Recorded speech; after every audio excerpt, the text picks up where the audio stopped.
Hello साथीहरू, मेरो नाम सृजना हो। उमेर 24 वर्ष।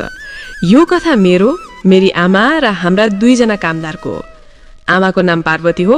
उनी 42 वर्षकी छिन् र कामदारहरूको नाम काले र गोरे हो। दुवैजना करिब 55 देखि 60 वर्षका होलान्। मेरो बाबा बित्नु भएको धेरै वर्ष भइसक्यो। घरमा हामी 4 जना र मेरो एउटा दाइ छ जो शहरमा जागिर गर्छ। अब सिधै कथामा आउँछु, किनभने मलाई थाहा छ तपाईहरू झ्याउ लाग्ने कुरा सुन्न चाहनुहुन्न। म जवान छु र जब म ऐनामा आफूलाई हेर्छु मेरो ओठमा आफै मुस्कान आउँछ। मेरा कपाल यस्ता छन् कि जब म तिनलाई खुला छोड्छु हावामा लहराउँदै जो कोहीलाई पनि आफूतिर तानिहाल्छन्। मेरो शरीर यस्तो छ कि जब म हिँड्छु मेरो चालमा एउटा नशा झल्किन्छ। आमाको जलवा त झन् अर्कै छ। उनको उमेर 42 भए पनि जब उनी साडी लगाउँछिन् उनको कम्मरको लचक र भरिएका काँधले जो कोहीको मुटु धड्काइदिन्छ। अनि काले र गोरे तिनीहरू बुढा पक्कै छन्, तर तिनीहरूको आँखामा एउटा यस्तो चमक छ जसले केही भन्दैन तर धेरै कुरा जनाउँछ। काले घर बाहिरको काम सम्हाल्छ, जस्तै आँगन सफा गर्ने र सामान ल्याउने, जबकि गोरे भान्सा र घरभित्रको काम हेर्छ। दुवै धेरै वर्षदेखि हामीसँगै छन् र घरको हरेक सानो ठुलो कुरा जान्दछन्। त्यो दिनको कुरा हो, म कलेजबाट फर्केकी थिएँ। गर्मीको मौसम थियो र मेरो कुर्ता पसिनाले भिजेको थियो। घरको ढोका खुल्लै थियो तर भित्र कोही देखिँदैन थियो। मैले आफ्नो चप्पल फुकाले र पानी पिउन भान्सातिर बढेँ। त्यतिबेलै मैले एउटा अनौठो आवाज सुने। त्यो आवाज घरको पछाडि बनेको काले र गोरेको कोठातिरबाट आइरहेको थियो। उनीहरूको कोठा हाम्रो घरभन्दा अलि छुट्टै आँगनको कुनाबा थियो। त्यो एउटा कच्ची घर थियो, माटोको पर्खाल, माथि टिनको छाना र एउटा सानो ढोका। म रोकिएँ। आवाज प्रष्ट थिएन, तर कोही हाँसिरहेको जस्तो लाग्थ्यो र सँगै केही खनखन गरेको आवाज पनि थियो। मेरो मनमा प्रश्न उठ्यो, यो आवाज किन आइरहेको छ? काली र गोरे त दिउँसो घरको काम गर्छन्, फेरि उनीहरूको कोठामा के भइरहेको छ? मैले चुपचाप आँगन पार गरेँ र कोठातिर बढेँ। मेरा पाइलाहरू बिस्तारै थिए, किनभने मलाई डर थियो कि कतै कसैले मलाई नदेखुन्। कोठाको छेउमा एउटा पुरानो प्वाल थियो जसको मुनि केही फुटेका कुर्सीहरू थिए। मैले त्यही प्वालबाट च्याउने कोसिस गरेँ। त्यतिबेलै कोठाको पर्दा अलिकति हट्यो र आमा बाहिर निस्किन्। मेरो सातो गयो। आमाले एउटा हल्का साडी लगाएकी थिइन् जसले उनको कम्मरलाई कसेर समातेको थियो। उनको साडीको सप्पो अलिकति तल सरेको थियो र उनको नाभि वरपरको छाला घाममा चम्किरहेको थियो। उनका कपाल अलि अस्तव्यस्त थिए, मानौ उनी हतारमा छिन्। उनी बाहिर निस्किन्, हातले साडी मिलाइन् र आँगनतिर बढिन्। मेरो दिमागमा प्रश्नहरूको आँधी चल्न थाल्यो। आमा काले र गोरेको कोठामा के गर्दै थिइन् र ती आवाजहरू के थिए? म सोच्दै मात्र के थिएँ, आमाले मलाई देखिहालिन्। उनी एक्कासी रोकिन्। उनको आँखामा एक पलका लागि घबराहट देखियो, तर फेरि उनी मुस्कुराइन् र भनिन्, ए सृजना, त कति बेला आइस? म त काले र गोरेलाई आँगनमा केही सामान राखिदेऊ भन्दै थिएँ। उनको आवाजमा हल्का थर्कन पनि थियो, तर उनी त्यसलाई लुकाउने कोसिस गरिरहेकी थिइन्। मैले केही भनिनँ, मात्र टाउको हल्लाएर भान्सातिर गएँ। तर मेरो मनमा शङ्काको बिउ रोपिसकेको थियो। सामान राख्न लगाउने कुरा त ठिकै थियो, तर त्यो हाँसो, त्यो खनखन र आमाको त्यो अस्तव्यस्त रूप, यो सब के थियो? जब म भान्सामा पुगेँ, पछाडिबाट काले र गोरे दुवै आँगनमा आए। कालेको हातमा एउटा पुरानो टोकरी थियो जसमा केही पुराना भाँडाहरू थिए र गोरेसँग एउटा कुँचो थियो। कालेको कमिजको एउटा टाग टुटिसकेको थियो र गोरेको सास अलि छिटो चलिरहेको थियो। उनीहरूले मलाई देखे, टाउको झुकाएर चुपचाप बाहिर गए। म पानीको गिलास लिएर उभिरहेँ, तर मेरो ध्यान अन्तै थियो। मेरो शरीरमा एउटा अनौठो गर्मी दौडिरहेको थियो। त्यस दिनपछि केही दिन त सामान्य रहे। मैले सोचेँ सायद यो मेरो भ्रम मात्र होला, सायद म नै गलत सोचिरहेकी थिएँ। तर त्यो दिन जे भयो त्यसले सबै कुरा प्रष्ट पारिदियो। एक साँझको कुरा हो, म कलेजबाट थकित भएर फर्केकी थिएँ। दिनभरिको दौडधुपले मेरो शरीर टुटिरहेको थियो। घर पुग्ने बित्तिकै मैले पहिले नुहाउने सोचेँ। हाम्रो बाथरुम घरको पछाडि थियो, जो आँगनभन्दा अलि छुट्टै कुनामा बनेको थियो। म तौलिएर कपडा लिएर हिँडेँ। साँझको धमिलो पन्छाउँदै थियो र आकाशमा हल्का हल्का ताराहरू झिलमिलाउन थालेका थिए। आँगन पार गर्दा मैले देखेँ कि घरको वातावरण केही शान्त थियो। आमा कतै देखिँदैन थिइन् र काले र गोरे पनि आफ्नो काममा थिएनन्। मैले धेरै ध्यान दिइनँ र बाथरुमतिर बढेँ। मैले ढोका खोलेर भित्र जानै लागेकी थिएँ कि मरे नजिकैको गोदामबाट केही आवाजहरू सुनिए। गोदाम बाथरुमको ठ्याक्कै छेउमा थियो, जहाँ पुराना सामान, काठ र केही नकाम लाग्ने वस्तुहरू राखिन्थ्यो। आवाज सानो थियो, मानौ कोही बिस्तारै कुरा गरिरहेको छ। मेरो कौतूहलता जाग्यो। मैले चुपचाप गोदामतिर पाइला सारेँ। त्यहाँ एउटा पुरानो पर्खाल थियो जसमा ठाउँ ठाउँमा प्वालहरू थिए। मैले त्यही प्वालबाट च्याउने कोसिस गरेँ। मैले जे देखेँ त्यसले मेरो होस हवास उडाइदियो। गोदामभित्र आमा, काले र गोरे थिए।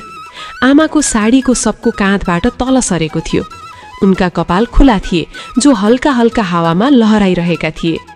काले उनको एक छेउमा उभिएको थियो। उसको कमिज पुरै खुल्ला थियो र उसको छातीमा पसिनाका थोपाहरू चम्किरहेका थिए। गोरे अर्कोतिर थियो। उसको हातमा एउटा पुरानो तन्ना थियो, मानौ ऊ केही ढाक्दैछ। आमाले बिस्तारै कालेको हात समातिन्, फेरि गोरेतिर फर्किन्। उनीहरूको नजर मिल्यो र सबैको सास छिटो भयो। एक पलका लागि तीनैजना एक अर्कामा हराए।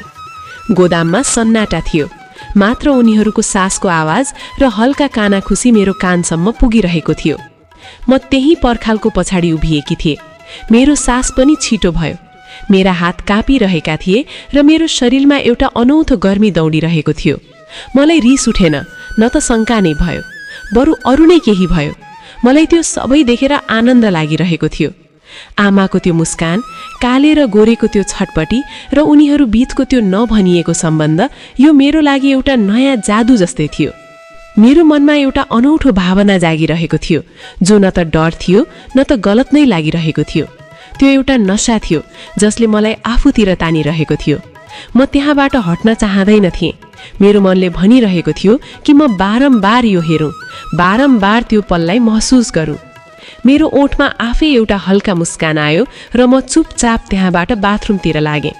तर मेरो दिमाग अब त्यही गोदाममै अड्किएको थियो। त्यो दिनपछि मलाई समझमै आएन कि मलाई के भयो।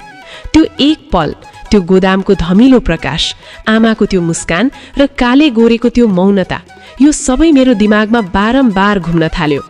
पहिले त मैले सोचेँ कि यो गलत हो, मैले यस्तो सोच्नु हुँदैन। उनी मेरी आमा हुन् र काले गोरे हाम्रा कामदार।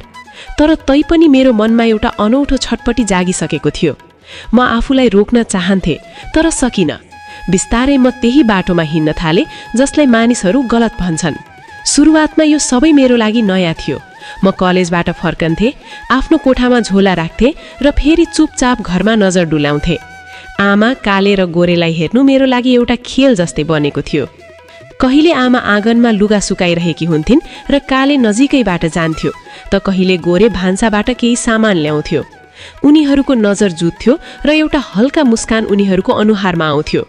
म टाढा कुनामा उभिएर यो सबै हेरिरहन्थेँ।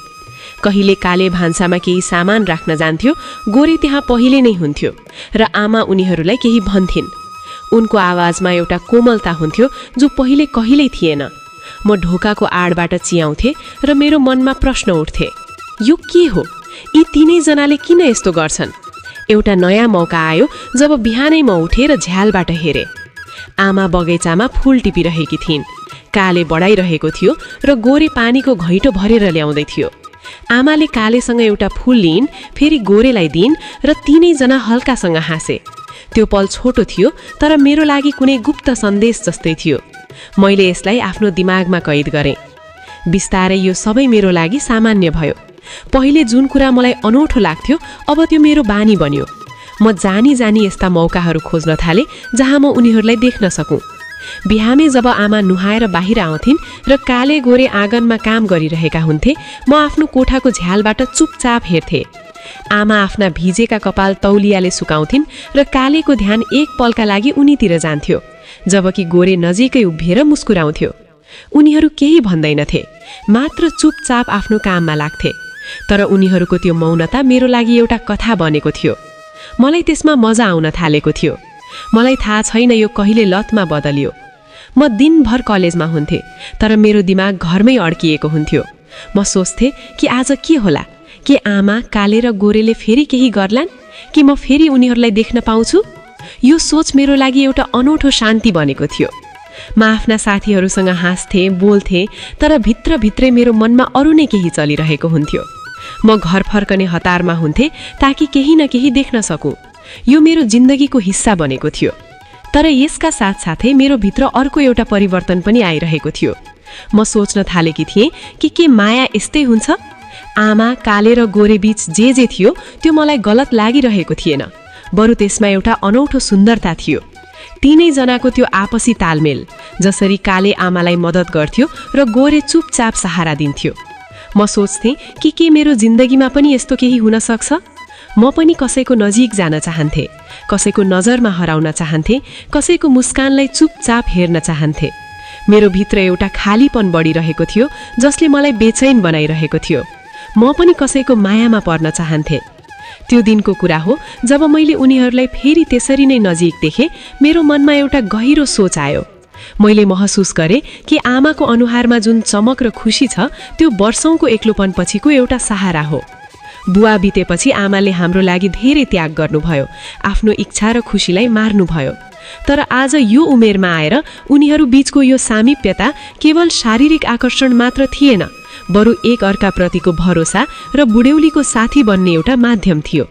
मैले बुझेँ कि मानिसको जीवनमा प्रेम र सद्भावको रूप फरक फरक हुन सक्छ। काले र गोरे केवल नौकर मात्र थिएनन्, उनीहरू त यो घरका खम्बा थिए जसले आमाको दुःख सुखमा साथ दिएका थिए। समाजले के भन्छ भन्दा पनि महत्त्वपूर्ण कुरा यो थियो कि के उनीहरू खुसी छन्, र जवाफ थियो हो, उनीहरू खुसी र सुरक्षित महसुस गरिरहेका छन्। मैले आफ्नो मनको त्यो बेचैनी र शङ्कालाई बिस्तारै मेटाउँदै लगेँ। मैले सोचेँ यदि कसैको साथले अर्को व्यक्तिको जीवनमा मुस्कान आउँछ र कसैलाई हानि हुँदैन भने त्यो सम्बन्ध गलत कसरी हुन सक्छ। मेरो मनमा पलाएको त्यो नशा र कौतूहलता अब एउटा समझदारीमा बदलियो। साथीहरू, उमेर ढल्किँदै गएका मानिसहरूलाई पनि माया, सम्मान र साथको उत्तिकै आवश्यकता हुन्छ। हामीले आफ्ना परिवारका भावनालाई बुझ्ने प्रयास गर्नुपर्छ। सम्बन्ध सधैँ रगतको नाता वा सामाजिक नियमले मात्र बाँधिँदैन। कहिलेकाहीँ मानवता र आपसी सहयोगले पनि गहिरो सम्बन्ध बनाउँछ। कुनै पनि कुरालाई लुकेर हेर्नु वा शङ्का गर्नुभन्दा त्यसको पछाडिको सत्यता र भावनालाई बुझ्ने प्रयास गर्दा मनमा शान्ति मिल्छ। अन्ततः मैले आमाको खुसीमा नै आफ्नो खुसी देखेँ।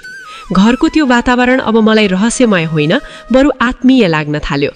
जीवन सिकाउने एउटा पाठशाला रहेछ जहाँ हरेक घटनाले हामीलाई अझ परिपक्व बनाउँदो रहेछ।